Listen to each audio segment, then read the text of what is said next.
حقان صاحب پہلے تو مجھے obvious سی بات ہے political stability I think directly link with economic prosperity, لیکن بڑی الارمنگ خبریں آ رہی ہیں، ذرا ہمیں تھوڑا عام فہم بتائیے کہ آئی ایم ایف کے جو ایجنڈا بھی آ رہا ہے مئی کا، اس کے اندر بھی جو ہے وہ پاکستان کے ساتھ سٹاف لیول ایگریمنٹ بھی جو ہے وہ دور دور تک نہیں ہے، تو پاکستانی گورنمنٹ نے کے ساتھ کیا وجہ ہوگی ہے کہ اور آئی ایم ایف کا ایگریمنٹ نہ کرنے کی وجوہات آپ کے ذہن میں کیا ہے، اور کیا یہ ایگریمنٹ اس گورنمنٹ کے ساتھ کے دور میں نہیں ہو پائے گا، اور اگر نہیں ہو پائے گا تو اس کے نقصانات کیا ہیں اس وقت معیشت کو لے کر عام آدمی کو؟ کامران بھائی thank you for having me. So یہ ایک کلیدی سوال ہے کہ پاکستان نے اگلے 3 سے 6 ماہ جو ہیں وہ کس طرح اکانومی کو چلانا ہے جب تک کہ ایک لانگ ٹرم حکومت جو ہے وہ برسر اقتدار نہیں آتی اور کیئر ٹیکر کا ٹائم بھی گزرتا ہے. اس کا بہترین طریقہ یہی تھا کہ آپ آئی ایم ایف کے پروگرام کو ایز این اینکر یوز کرتے، اپنے جو زر مبادلہ کے ذخائر ہیں ان کو اس حد تک گرنے نہ دیتے، اپنی امپورٹس کو اس حد تک روکتے نہ کہ 6 ارب ڈالر کی امپورٹ کو 3 ارب ڈالر پہ لے آئے ہیں، اور گراس فائنینسنگ جو ہے ڈالرز کی وہ اپنے دوستوں سے بائی لیٹرل سے، ملٹی لیٹرل سے اور کمرشل سے اتنی ارینج کراتے کہ آج زر مبادلہ کے ذخائر 4.4 ارب ڈالر نہ ہوتے بلکہ 8 ارب ڈالر ڈاکٹر صاحب آئی ایم ایف کیوں ایگریمنٹ نہیں کر رہی؟ ہم نے ساری شرائط تو مان لی ان کی، یہ تو صاف الفاظ میں بتایا نا، کیا ایگریمنٹ نہیں کر رہے وہ پاکستان سے؟ ایک تو بات یہ دیکھیے کہ آپ نے آئی ایم ایف سے اس پروگرام میں بارہا انحراف کیا. پاکستان اور آئی ایم ایف کا ایک ٹرسٹ ڈیفیسٹ ہے. نمبر 2 یہ بات ہے کہ I M F is being very careful with you, اور میں سمجھتا ہوں کہ they are being over careful.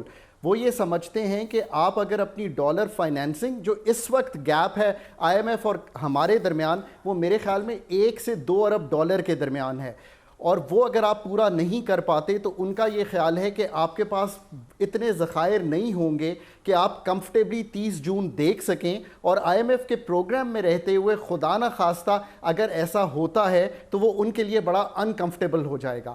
اس وجہ سے ابھی بھی پاکستان ان کو کنونس نہیں کر پا رہا کہ آپ یہ جو کمرشل فائنینسنگ ہے، جو آپ کا ایک رائز پروگرام ہے ورلڈ بینک کے ساتھ، اور اس کی کو فائنینسنگ 2 ارب ڈالر کی کمپلیٹ نہیں کر پا رہے.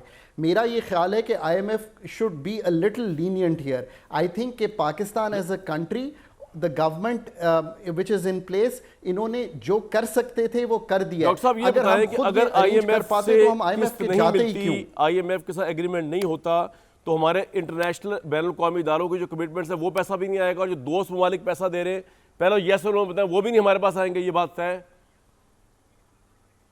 تو یہ بات آپ کی بالکل درست ہے کہ آئی ایم ایف کی سیل آف اپروول کے بعد ملٹی لیٹرل پیسہ نہیں آئے گا. مثلا یہ میں نے ایک 400 ملین ڈالر کا ذکر کیا، ہاں یہ آئی ایم ایف کی سٹیمپ آف اپروول کے بغیر ملٹی لیٹرل فلوز، جنیوا کے فلوز اور کمرشل فلوز، یہ تینوں نہیں آئیں گے. لیکن سر سعودی عرب اور چائنا تو پاکستان کا دوست ہے نا، وہ کیوں نہیں، وہ کیوں آئی ایم ایف کی طرف دیکھ رہے ہیں پاکستان کو پیسے دینے کے لیے؟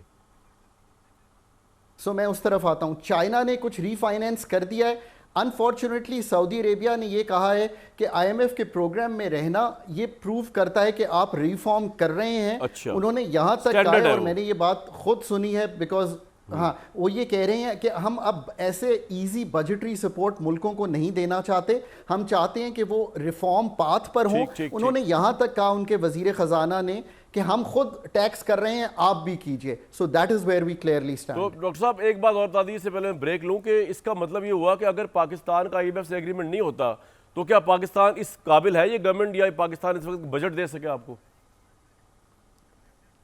تو مجھے افسوس یہ کہنا پڑے گا کہ آپ کو 3 ارب ڈالر سے زیادہ مئی اور جون میں پے کرنے ہیں. 4.4 ارب ڈالر کے ریزروز ہیں. This is a very uncomfortable position. Let's hope کہ ہم اس طرف نہ جائیں. اگر ہمیں جانا پڑا اس طرف اور ہم 9th ریویو کو سٹاف لیول ایگریمنٹ میں نہ بدل سکے تو ہمیں پھر انشور کرنا ہے کہ جو دوست ممالک ہیں، یعنی کہ 2 ارب ڈالر سعودی عربیہ سے، کچھ اور فائنینسنگ چائنا سے آ جائے تاکہ آپ یہ وقت رائڈ آؤٹ کر جائیں، اور پھر جو آنے والی حکومت چاہے وہ کیئر ٹیکر ہو یا نہیں ہو ایک ایگریمنٹ کر سکے. بالکل ٹھیک. ڈاکٹر صاحب بہت شکریہ آپ کے وقت کا. میں ایک بریک لوں گا، بریک کے بعد واپس آ رہا ہے. تو اکانومی پاکستان کی بتا رہا ہے الیکشن کیسے ہوگا، عمران خان اداروں پہ الزامات لگا رہے ہیں، الیکشن فری اینڈ فیئر کیسے ہوگا، کیونکہ یہ جو کیئر ٹیکر سیٹ اپ جب آنا ہے یہ کس کی مرضی سے بننا ہے، کیونکہ اگر آپ سندھ کی مثال لے لیں، وہاں پر اپوزیشن اور گورنمنٹ کا اتفاق نہیں ہوتا، الیکشن کمیشن معاملہ جائے گا. عمران خان صاحب ان کو بھی 2 نمبر سمجھتے ہیں. پنجاب کے اندر آلریڈی جو کیئر ٹیکر اس کو وہ 2 نمبر سمجھتے ہیں. کے پی کے اندر سیٹ اپ جو ہے اس کو وہ 2 نمبر سمجھتے ہیں. تو فیڈرل میں بھی جو آئے گا وہ تو راجہ ریاض اور شہباز شریف. تو یہ الیکشن جو ہے عمران خان صاحب کے فوج کے حوالے سے جو خدشات اور خیالات ہیں اور جس طرح کا وہ ان کے بمباری کر رہے ہیں, اس کو لے کر یہ کیسے الیکشن پاسبل ہو پائے گا.